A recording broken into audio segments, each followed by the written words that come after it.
하나님의 말씀대로 통치되는 세상, 구원이 시온에서 나오는 그런 날이 과연 올까요? 주일 예배 설교를 시작하겠습니다.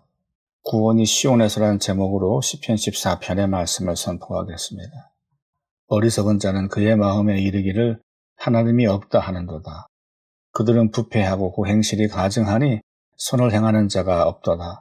다 치우쳐 함께 더러운 자가 되고 선을 행하는 자가 없으니 하나도 없도다. 죄악을 행하는 자는 다 무지하냐. 그들이 떡 먹듯이 내 백성을 먹으면서 여호와를 부르지 아니하는도다. 그러나 거기서 그들은 두려워하고 두려워하였으니 하나님이 의인의 세대에 계심이로다. 너희가 가난한 자의 계획을 부끄럽게 하나 오직 여호와는 그의 피난처가 되시도다. 이스라엘의 구원이 시온에서 나오길 원하는도다. 여호와께서 그의 백성을 포로된 곳에서 돌이키실 때에 야곱이 즐거워하고 이스라엘이 기뻐하리로다. 표제요원은 성가대장에게 다윗의 시라고 되어 있어요. 케이스에 대한 설명은 없지만 부패한 권력에 대한 탄식이 깊이 깔려있는 시예요. 오늘 설교는 7절의 표현처럼 구원이 시온에서란 제목으로 말씀을 전하겠습니다. 1절과 2절의 주어는 어리석은 자예요. 4절의 주어는 죄악을 행하는 자예요. 같은 대상을 가리키는 말이고 반복을 피하기 위한 시적 기법이에요. 그럼 그 대상이 누구냐? 부패한 권력이에요. 세상에 식량이 부족해서 굶어 죽은 사람이 있었던 게 아니에요. 부패한 권력 때문에 굶어 죽은 거예요. 피리 수첩에서 통곡의 땅에 가다란 제목으로 튀르키예 지진 현장을 취재했어요. 지진 발생 직후 지진 더미에서 살려달라는 가족들의 목소리를 들었었는데 골든타임에 아무도 오지 않았어요. 며칠 후 뒤늦게 사람들이 왔지만 지진 현장에서는 더 이상 아무런 소리가 들리지 않아요. 가장 긴급할 때 정부는 아무 일도 하지 않았어요. 지진 발생 35시간 만에 에르도안 대통령이 비상사태를 선포하고 TV에 대고 하는 말이에요. 엄청난 재난이라 누구도 제대로 된 대처를 하기가 불가능하다는 말로 변명부터 했어요. 튀르키예 출신 유튜브 알파고 씨는 지진 나자마자 신속하게 군을 투입했어야 했다고 지적해요. 더 많이 살릴 수 있었는데 늦장대응으로 더 많은 사람이 죽은 거예요. 2018년 이후 튀르키예의 건축 전문가들이 끊임없이 내진 설계가 반영되지 않은 불법 건축물에 대해 조치를 취하지 않는 것은 살인이며 반역이라고 주장해왔어요. 그런데 오히려 에르도안은 불법 건축물에 대해 건축 사면을 단행했어요. 표를 얻기 위해서. 자기 입으로 20만 5천 명이 사면됐다고 자랑했어요. 그런데 이번 지진에 튀르키예에서 무너진 건물만 26만 천 채가 넘어요. 한국의 건축 전문가가 하는 말이 기둥의 세로 철근 외에 가로 철근을 촘촘히 두르는 게 중요하대요. 튀르키예 정부는 20년간 6조가량 지진세를 걷었는데 낡은 건물이라도 큰 비용 안 들이고 보수 공사할 수 있었어요. 그걸 안 하니까 팬케이크 몇 장 겹쳐진 것처럼 건물이 폭삭 내려앉은 거예요. 어떤 할아버지는 가족 27명을 다 잃고 눈물만 흘려요. 추운 날씨에 자는 것도 먹고 마시는 것도 어려워요. 튀르키예 이재민만 1350만 명으로 추정되는데 살아남은 사람들은 가족을 잃은 슬픔보다 정부에 대한 분노가 더 커요. 현장에 국영방송 TV들이 취재한답시고 와서는 인터뷰를 하는데 생존자들이 며칠 동안 아무도 안 왔어요 라고 말하면 인터뷰 끊고 화면 돌려버려요. 며칠 만에 사람 구한 장면들만 내보내고 사람들이 쏟아내는 정부에 대한 불만을 감추기에 급급해요. 지난과 가까운 곳에 에르진이라는 도시가 있어요. 이 시의 시장은 웨케슈 엘마솔루인데요. 불법 건축물을 짓겠다고 하면 일절 건축 허가를 내주지 않았어요. 그리고 이미 지어진 불법 건축물에 대해서는 강력한 행정조치를 취하고 검찰에 고발했어요. 그래서 이번 지진에 다친 사람이 한 명도 없고 무너진 건물이 단 한 채도 없었어요.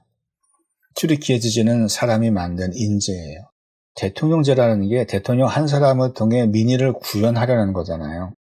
그런데 대통령이 민의를 정치에 잘 반영하면 나라가 발전하지만 그렇지 못할 경우 얼마나 많은 사람들이 피해를 보는지 이번 튀르키예 지진 사태가 잘 말해주고 있어요. 민주주의도 이 정도인데 기원전 1000년 전, 지금으로부터 3000년 전 왕정시대에는 오죽했겠어요? 권력을 잡은 자들은 제멋대로 하려 들었고 그 밑에 빌부터 아부하는 자들은 힘없는 백성의 권리를 빨아먹었어요. 바로 그런 시대의 얘기예요. 어리석은 자는 그의 마음에 이르기를 하나님이 없다 하는도다. 그들은 부패하고 그 행실이 가증하니 선을 행하는 자가 없도다. 여기서 어리석은 자는 부패한 권력자들을 가리켜요. 그들은 하나님이 없대요. 물론 겉으로는 그렇게 얘기하지 않아요. 그래서 다윗이 그의 마음에 이르기를 그랬어요. 그들 속마음이 그렇다는 거예요. 그럼 그들의 속마음을 다윗이 어떻게 알아요? 그들의 행동을 보면 알아요. 그들은 부패하고 그들이 하나님께 맡겨주신 권력을 사적 이익을 위해 사용했어요. 약한 자들을 착취하고 고통받게 했어요. 그 행실이 가증하니 문자적으로는 토하고 싶은 역겨운이란 뜻인데요. 우상숭배를 뜻하는 표현이에요. 겉으로는 하나님 잘 믿는 척하지만 행동을 보면 하나님이 없다고 생각하는 게 확실해요. 두 마음을 품은 우상숭배자들이에요. 다윗은 시편 12편 2절에서 그들이 이웃에게 각기 거짓을 말하며 아첨하는 입술과 두 마음으로 말하는도다 그랬어요. 진실은 한 마음이고 거짓은 두 마음이에요. 거짓과 아첨으로 이를 취하는 자들 역시 우상숭배자들이에요. 또한 그들 가운데 선을 행하는 자가 없도다 그랬어요. 권력자들에게 선이 뭐예요? 어려운 사람들의 삶을 살피는 거죠. 그러라고 하나님께서 그들에게 남들보다 힘을 더 주신 거 아니겠어요? 남 도우라고 준 힘을 사사로이 사용한 거예요. 여호와께서 하늘에서 인생을 굽어 살피사 지각이 있어 하나님을 찾는 자가 있는가 보려 하신즉 인생은 사람들이란 뜻이에요. 하나님께서 사람들을 쭉 보셨어요. 무엇을 중점으로? 지각이 있어 하나님을 찾는 자가 있는가 보려 하신즉 그랬어요. 지각이 있어서는 분별력이 있다는 뜻이에요. 분별력은 진짜와 가짜를 구분할 줄 아는 통찰력이에요. 이런 분별력이 하나님을 아는 자에겐 있기에 하나님은 당신을 찾는 자가 있는지 살펴보시는 거예요. 바울이 빌립보서에서 내가 기도하노라 너희 사랑을 지식과 모든 총명으로 점점 더 풍성하게 하사 너희도 지극히 선한 것을 분별하며 또 진실하여 허물 없이 그리스도의 날까지 이르고 그랬어요. 빌립보 교인들은 사랑이 넘치는 사람들이었는데 그 사랑에 분별력이 더하고 그 분별력을 가지고 지극히 선한 것을 분별하는 데에 사용하길 기도했어요. 자원은 제한되어 있는데 엉뚱한데 헛되게 도와주면 안 되잖아요. 지극히 선한 일을 하려면 고도의 분별력이 필요해요. 바울이 말한 아이스테시스와 다윗이 말한 사할은 같은 뜻이에요. 분별력이 있다는 뜻이에요. 하나님은 지각이 있어 하나님을 찾는 자가 있나 찾고 계셨어요. 소돔과 고모라 성이 멸망할 수밖에 없었던 결정적 이유가 마지막 의인 한 사람이 없었기 때문이잖아요. 마치 그 장면을 연상케 해요. 다 치우쳐 함께 더러운 자가 되고 선을 행하는 자가 없으니 하나도 없도다. 다 치우쳐, 다 곁길로 샜다는 거예요. 말씀이 인도하시는 길로 가지 않고 좌로나 우로나 샜다는 거예요. 그런데 다가 누구예요? 함께 더러운 자가 되고 그랬어요. 모두 부패했다는 뜻이에요. 근데 힘이 없는데 뭘 부패해요? 가진 권력이 없는데 어떻게 부패해요? 여기서 다는 권력자들을 가리키는 거예요. 또 선을 행하는 자가 없으니 하나도 없도다 그랬어요. 하나님을 찾지 않으니 분별력이 없어요. 그러니 선을 행할 의지도 능력도 없어요. 고아나 과부나 가난한 자들의 편에 서서 일하지 않은 거예요. 죄악을 행하는 자는 다 무지하냐? 그들이 떡 먹듯이 내 백성을 먹으면서 여호와를 부르지 아니하는도다. 죄악을 행하는 자가 누구예요? 부패한 권력자들이죠. 죄악을 행하는 자는 다 무지하냐 물었어요. 걔네들 바보냐? 이런 뉘앙스예요. 그러면서 그들이 떡 먹듯이 내 백성을 먹으면서 여호와를 부르지 아니하는도다 그랬어요. 백성을 가리켜 내 백성 그랬어요. 백성은 하나님 소유인데 마치 자기 것처럼 밥 먹듯이 잡아먹은 거예요. 근데 여호와를 부르지도 않았대요. 마치 들에 있는 양떼를 주인 허락 없이 막 잡아먹은 거나 마찬가지예요. 그러나 거기서 그들은 두려워하고 두려워하였으니 하나님이 의인의 세대에 계심이로다.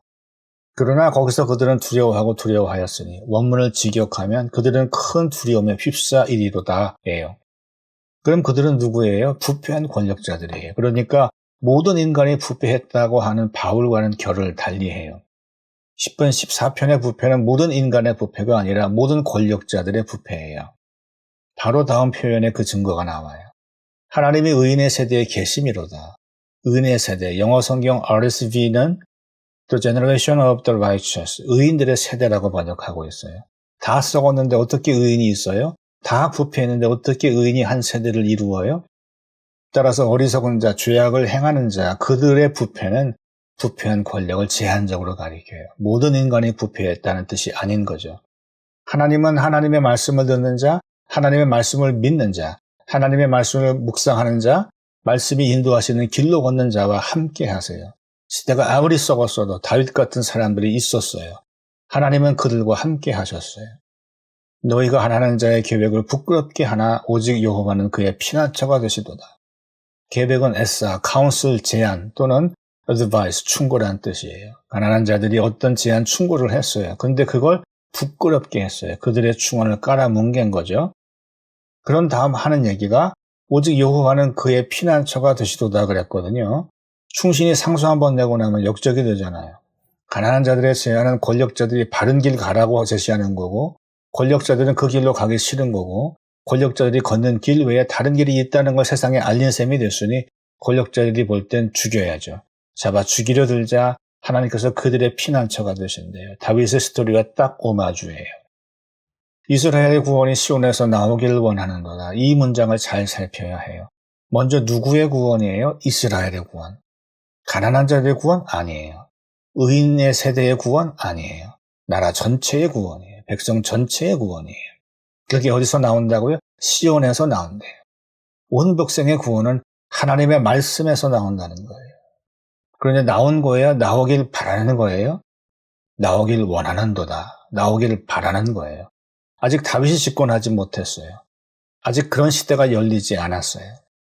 여호와께서 그의 백성을 포로된 곳에서 돌이키실 때에, 포로된 곳은 역사적으로는 이집트 시절을 뜻하지만 내용적으로는 부패한 권력자들의 치하를 뜻해요. 또 야곱이 즐거워하고 이스라엘이 기뻐하려다 그랬어요. 하나님께서 집권층을 확 갈아엎으시면 온 백성이 기뻐하고 기뻐할 거래요. 하나님께서 시리아의 정권을 확 갈아엎으시면 많은 도움이 갈 거예요. 하나님께서 튀르키예의 정권을 확 갈아엎으시면 지진으로 인해 집을 잃고 가족을 잃고 모든 것을 다 잃은 백성이 이 재난을 딛고 일어설 큰 힘과 위로를 얻을 거예요. 하나님께서 북한의 정권을 확 갈아엎으시면 남북한의 모든 백성이 기뻐하고 또 기뻐할 거예요. 다윗의 소망은 나라가 하나님의 말씀대로 통치되는 것이었어요. 그 소망은 다윗이 집권하면서 이루어졌어요. 근데 딱 그때뿐이었어요. 다른 모든 권력은 다 부패하고 말았어요. 그 아들 솔로몬부터 많은 외국 공주들과 결혼하면서 온갖 종류의 우상이 들어갔고, 솔로몬 자신이 그 우상을 섬겼고, 그 사후 왕조들도 우상 숭배에 물들고 패망의 길을 걸었어요. 다 곁길로 샌 거죠. 하나님의 말씀대로 통치되는 세상, 구원이 시온에서 나오는 그런 날이 과연 올까요? 모칠리라는 유튜버가 있어요. 멕시코에 BTS 골목이 있다 해서 다녀왔는데 벽에 BTS 멤버들을 그려놨어요. 사람들이 엄청 많아요. 잘생기지도 않았는데 사람들이 사진 찍자고 해서 엄청 찍어줬어요. 근데 특이한 게 BTS 멤버 중 4명만 그림이 있고 3명 건 없는 거예요. 해서 사람들한테 물어봤더니 BTS 각 멤버의 생일일 때 그림을 그리는 거라서 아직은 4명 그림밖에 없다는 거예요. 왜 벽화를 그리게 되냐 물었더니 너무나 조용하고 사람들이 찾지 않은 골목이라서 그림을 그리기 시작했더니 사람들이 몰려오기 시작했대요. 나머지 멤버 3명의 그림이 더 올라오고 BTS의 그림들이 더 다양하게 올라오면 아미의 성지로 세계적인 관광 명소로 더 많은 관광객이 몰릴지도 모르죠. BTS가 훌륭한 것은 노래와 춤만 잘해서가 아니에요. 인종차별, 기후변화, 젊은 세대의 자기 긍정 같은 좋은 메시지를 주어서 세상의 긍정적인 변화에 기여하기 때문이에요. 우리도 하나님의 BTS가 되어 선한 영향력으로 세상을 감화하고 세상의 구원이 시온에서 나오는 기적을 일으키면 어떨까요?